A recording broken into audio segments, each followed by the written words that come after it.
भगवान की जय मुकुट बंसी वाले की जय हो।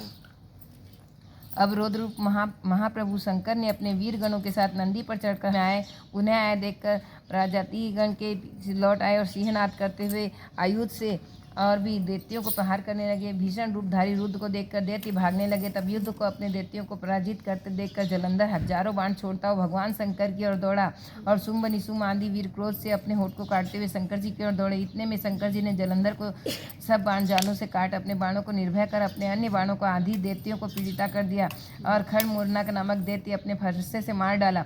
बलहारा को सिर काट दिया, धरसाई को मारा, फिर शिवगण चित से प्रचंड नाम का दैत्य को सिर काट डाला। किसी ने शिव जी के बैल को मारा, कई उनके बाणों को द्वारा मारे गए। देखकर जलंधर अपने शुंभ निशुंभ आदि दैत्यों को धिक्कारते हुए भयभीत धैर्य से देने लगा। किसी प्रकार वह मस्त दैत्य दोबारा युद्ध भूमि में जाने की तैयार न हुए।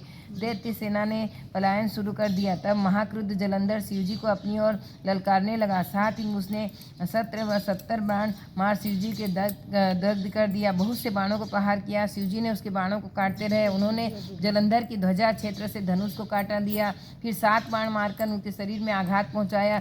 धनुष से कट जाने पर जलंधर प्रचंड बाण मारकर उसको गदा को टुकड़े पर कर दिए। उसने समझा कि शिव मुझसे बलवान है, तो उसे गंधर्वी माया उत्पन्न कर दी। अनेक गंधर्व अप्सराएं गण पैदा हो गए। वीणा और मृदंग आदि बाजों के साथ नृत्य गान होने लगा।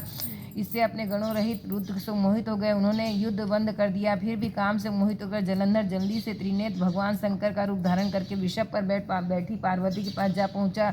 उधर जब पार्वती ने अपने पति को आते देखा, अपनी शक्तियों के साथ छोड़ दिया और आगे आ गई। पार्वती को देखकर कामतुर जलंधर वीर्य पतन हो गया। उसके पवन से वह जड़ भी हो गया। गौरी ने उसे दानव समझा। वह अंतर्ध्यान होकर उत्तर और मानस पर चली गई।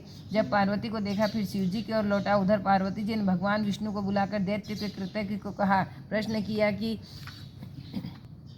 उसने अपनी रक्षा के लिए याचना करने लगी। मुनि अपने एक हुंकार से उन दोनों को राक्षसों को वहां से भगा दिया। वृंदा को आश्चर्य हुआ। वह भय मुक्त मुनि के हाथ जोड़कर भगवान विष्णु ने हाथ जोड़कर उत्तर दिया, आपकी कृपा से मुझे सब कुछ ज्ञात है। हे माँ, जो आज्ञा का पालन करूं। जगत माता विष्णु जी ने कहा, अब दैत्य ने जो मार्ग खोला उसका अनुसरण उचित है। मैं उसे आज्ञा देती हूँ कि तुम जाकर उसकी स्त्री का पवित्रता भ्रष्ट करो। यह दैत्य तभी मरेगा। पार्वती जी की आज्ञा पाते ही भगवान विष्णु माँ की आज्ञा सिरधारे को छल करने के लिए जलंधर के नगर की ओर गए। बोलो श्री कृष्ण भगवान की जय। बोलो विष्णु भगवान की जय। जय हो।